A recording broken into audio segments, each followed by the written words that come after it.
Welcome in the last and seventh section of our course.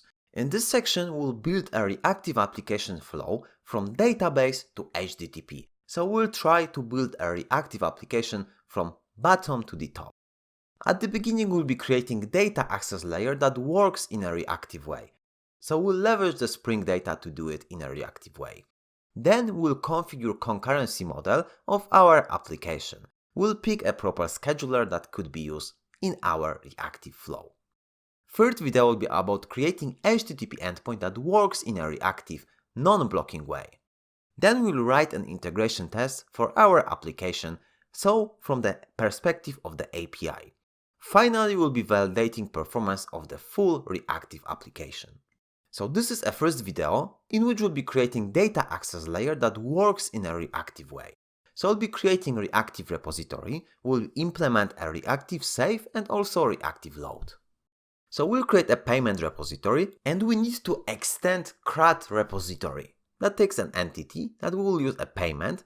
Payment has an ID, user ID, account from, account to and amount. And also long is an ID of this specific entity.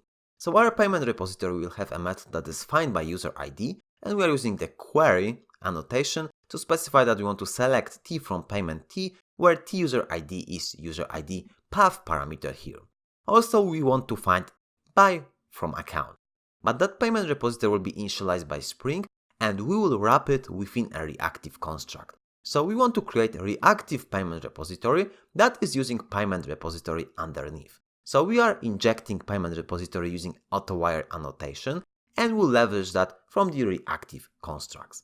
So first method that we want to do and use is a get payments by user ID. So we are taking the user ID and we will execute the payments repository find by user ID method. So that method that we just created using the query annotation. So we are getting by user ID and we will use a mono defer. So it will be executed in an asynchronous way in later fashion. So it defers execution of this specific supplier. We are subscribing on Schedulers Elastic, we'll get back to it in the subsequent video, but then we are mapping our entity. So we are mapping the payment to the payment DTO because it will be propagated into the API. We don't want to propagate the payment entity because payment entity, as you remember, had the entity and ID annotations and also ID field that we don't want to propagate and expose to end users. So we will map our payment to payment DTO, basically taking values, fields values from it, and at the end collecting it to the list of payments. So it will be a mono, so it is a construct from the reactor or the reactive application API. That means that it will be executed in the future. So this is an asynchronous computation, so this is a state monad. Also, we have an add payments method. So here we will get a payment DTO with user ID, account from, to and amount. So here we are creating a mono from this payment. We are mapping it to the specific payment entity. The ID will be auto-generated for us. We are publishing on scheduler, we'll get back to it. And then we are calling the payment repository save. So we will save it. And then we are mapping that save to the payment DTO to get it back again to user to confirm that we saved it indeed. So let's test those methods.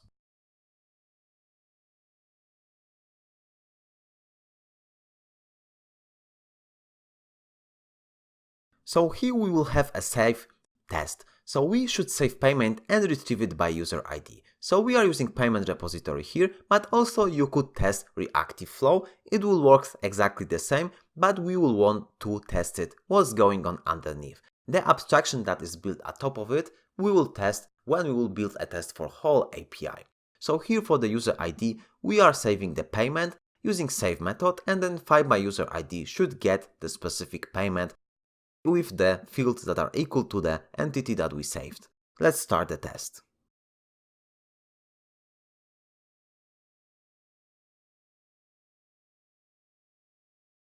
We can see that we were able to save and retrieve our entity successfully.